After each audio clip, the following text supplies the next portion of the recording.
In Exodus 17, we're told, when Moses' arms grew tired, his brother Aaron and Hur brought a rock for Moses to sit on, while they stood beside him and held up his arms, holding them up.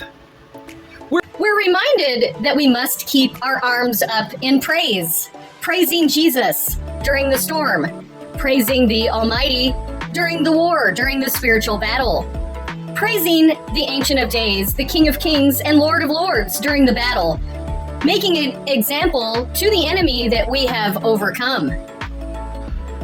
For some of us, the enemy starts throwing projectiles as soon as we are born, bringing illness, abuse, toxic parents, rejection, trauma, addiction, and sometimes we witness violence and more. Why is that?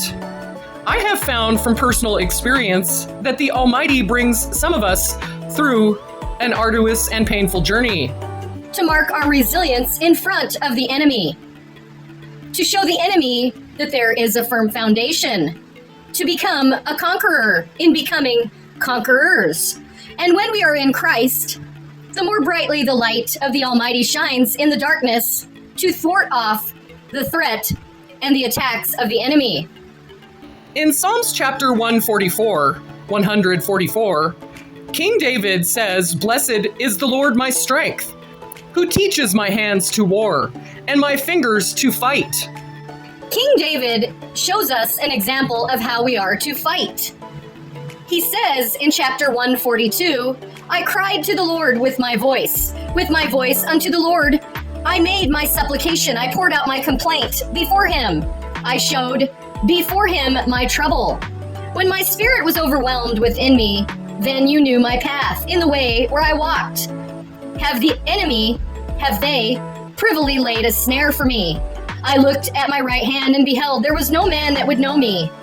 Refuge failed me, no man cared for my soul. I cried to you, O Lord, I said, you are my refuge and my portion in the land of the living. Listen to my cry, for I am brought very low. Deliver me from my persecutors, for they are stronger than I. Bring my soul out of prison, so I may praise your name, and your righteousness will surround me, for you will deal bountifully with me." We're reminded once again in chapter 143 how David spoke to God, how he said, "Listen to me, your faithfulness, and answer me in your righteousness, and do not enter into judgment with your servant. For in your sight will no man living be justified. For the enemy has persecuted my soul. He has smitten my life down to the ground. He has made me to dwell in darkness, as those that have been long dead. Therefore my spirit is overwhelmed within me. My heart within me is desolate. I remember the days of old. I meditate on all your works. I muse on the work of your hands. I stretch forth my hands to you. My soul thirsts after you, as a thirsty land. Selah.